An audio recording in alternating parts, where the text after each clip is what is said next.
Selamat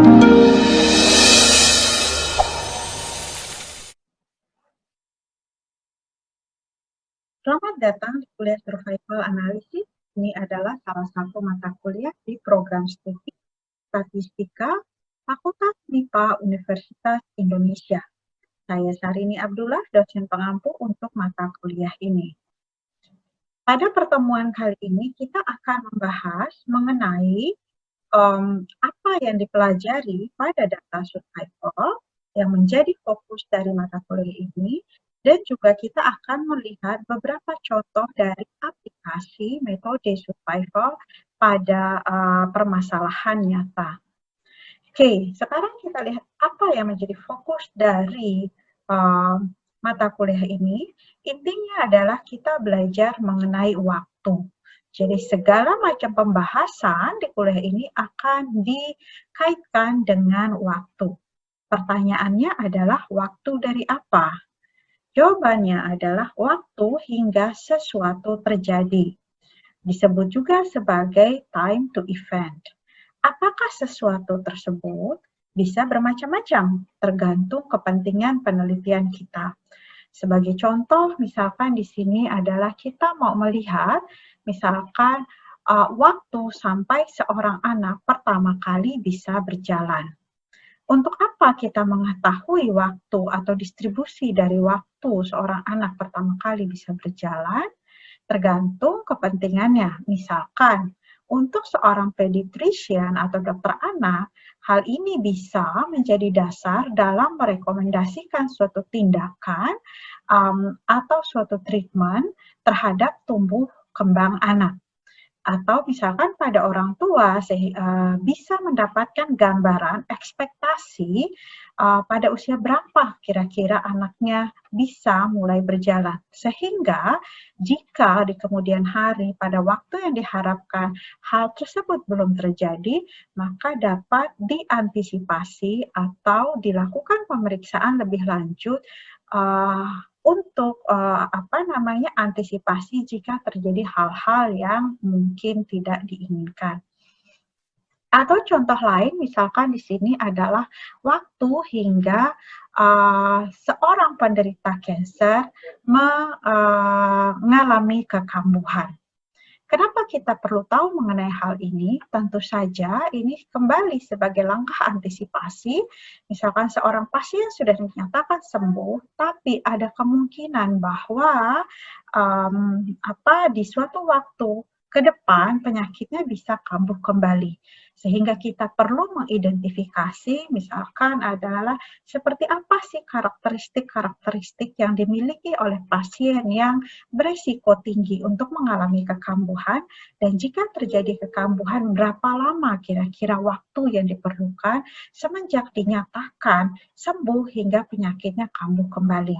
Tentu saja dengan mengetahui hal-hal seperti ini dapat dimanfaatkan untuk merancang treatment atau strategi pengobatan yang lebih baik.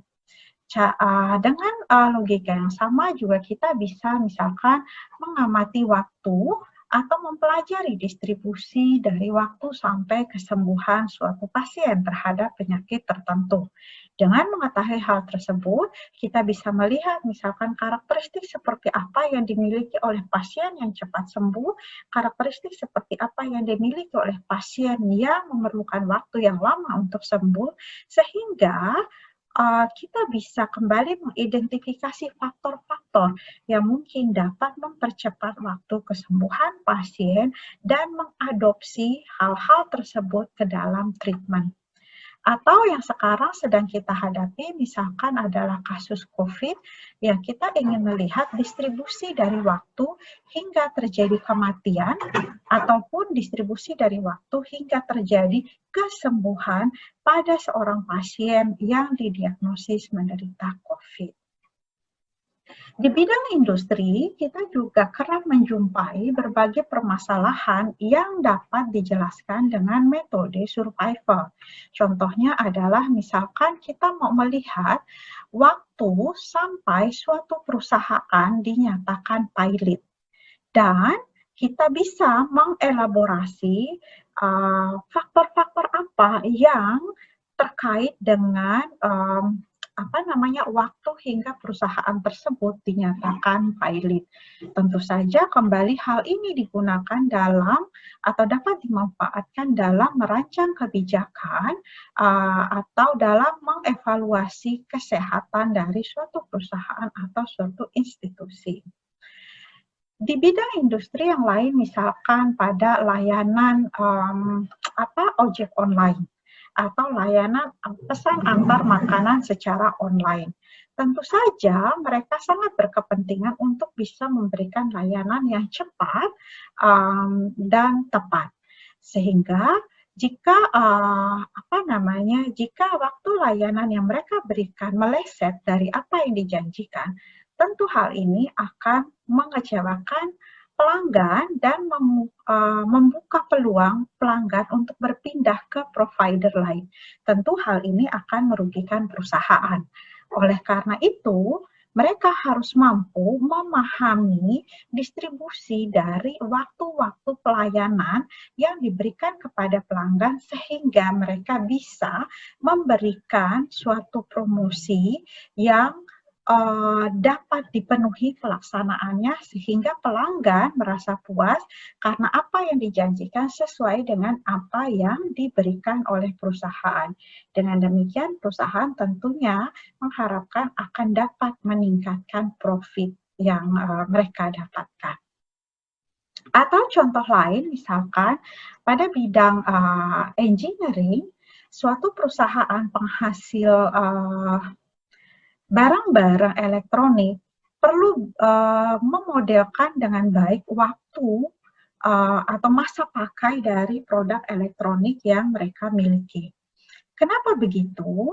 Salah satu contohnya, kegunaan dari hal ini adalah supaya bisa memberikan garansi yang optimal kepada pelanggan. Artinya apa? Jika misalkan perusahaan ini memberikan garansi waktu yang relatif pendek, tentu pelanggan akan ragu untuk membeli produk ini dan cenderung akan membeli produk lain yang mampu memberikan garansi dalam jangka waktu yang lebih lama. Dan itu tentu merugikan perusahaan. Tetapi bagaimana jika perusahaan memberikan garansi dalam jangka waktu lama?